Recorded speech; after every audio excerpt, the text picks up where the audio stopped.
Baik, bismillahirrahmanirrahim. Assalamualaikum warahmatullahi wabarakatuh.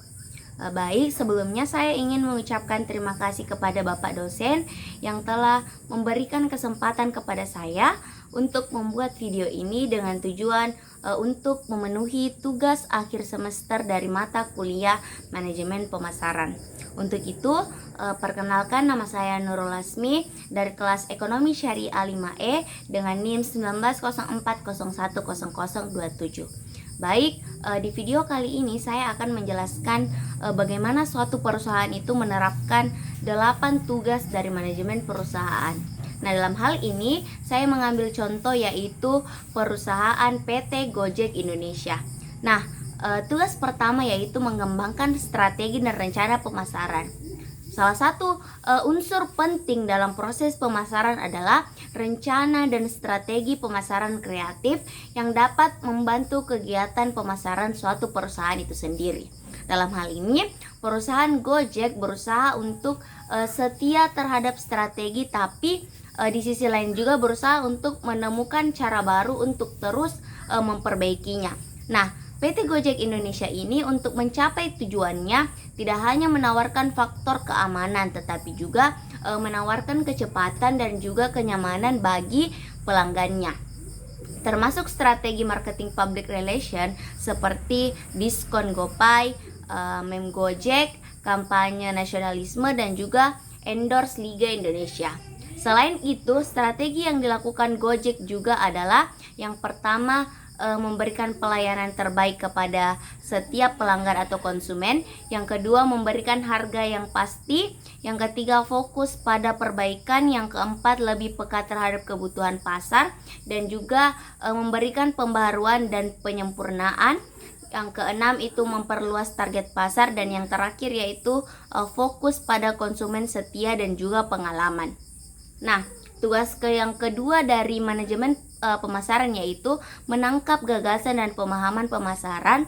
Dalam hal ini, Gojek dianggap menjawab persoalan yang dirasakan oleh masyarakat kota karena Gojek hadir dengan berbagai macam kemudahan. Berbeda dalam hal ini, jelas berbeda karena Gojek ini menawarkan berbagai macam keunggulan yang tidak dimiliki pesaing.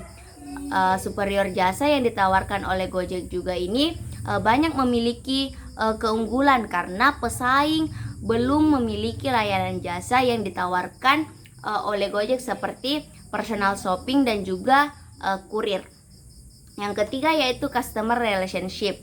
Dalam hal ini PT Gojek Indonesia di tengah persaingan yang ketat harus mampu memberikan pelayanan yang terbaik bagi pelanggannya agar pelanggannya tetap loyal, salah satunya dengan meningkatkan program CSR atau Corporate Social Responsibility. Nah, dalam hal ini konsumen dapat mengemukakan keluhan apabila menemui masalah dalam menggunakan aplikasi Gojek atau layanan Gojeknya baik secara kualitas operasional karena Gojek membuka layanan call center Gojek selama 24 jam. Nah, dengan mendengarkan keluhan dari pelanggan, maka diharapkan akan tetap menjalin hubungan yang baik dengan pelanggan ataupun konsumen dari sebuah perusahaan. Yang keempat yaitu membangun merek yang kuat. Nah, cara PT Gojek Indonesia untuk membangun merek yang kuat adalah yang pertama, publication atau memperluas informasi. Yang kedua, melaksanakan event. Yang ketiga, memasang berita atau news. Selanjutnya yaitu community involvement atau komunitas.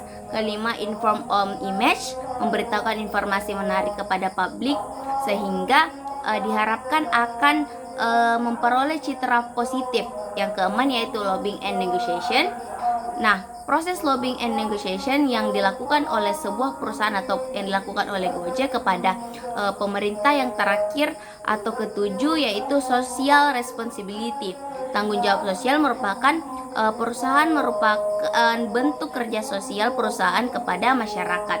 Yang kelima yaitu membentuk penawaran pasar. Nah, di era modern ini, Gojek dengan seiring berkembangnya teknologi, banyak penjual pembeli yang menggunakan internet oleh perusahaan. Karena itu terjadilah beberapa diskriminasi pembeli dan penjual. Nah, yang dimaksud dengan diskriminasi di sini adalah perlombaan antara teknologi pedagang dan juga teknologi konsumen, seperti pembeli dapat membandingkan harga secara langsung dari ratusan pemasok, menyebutkan harga mereka dan berusaha untuk membuatnya dipenuhi penjual atau tawar-menawar, serta mendapatkan produk secara gratis, dan penjual dapat mengamati perilaku pelanggan, mengantarkan penawaran kepada perorangan, memberi akses untuk harga khusus untuk pelanggan tertentu, serta menegosiasikan harga di lelang dan bursa online. Yang keenam yaitu mengantarkan nilai. Dalam hal ini banyak kendala-kendala yang sering dihadapi Gojek atau driver sebagai salah satu pihak yang terlibat, merupakan alasan Gojek terus meningkatkan kualitasnya.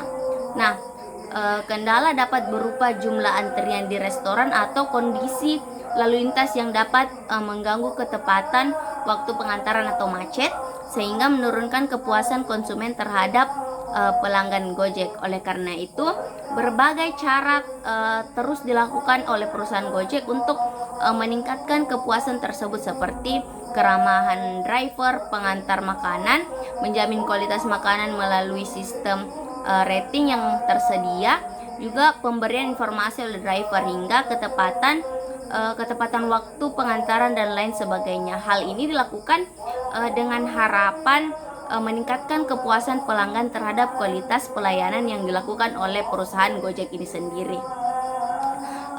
Selanjutnya yaitu yang terakhir yaitu mengomunikasikan nilai. Nah, cara Gojek sendiri mengomunikasikan nilai adalah terus berinovasi untuk memenuhi audiens. Selain itu, Gojek juga memiliki value untuk terus berkontribusi kepada Indonesia yang memberikannya nilai lebih di mata pelanggan, baik itu lewat promosi iklan dan sebagainya.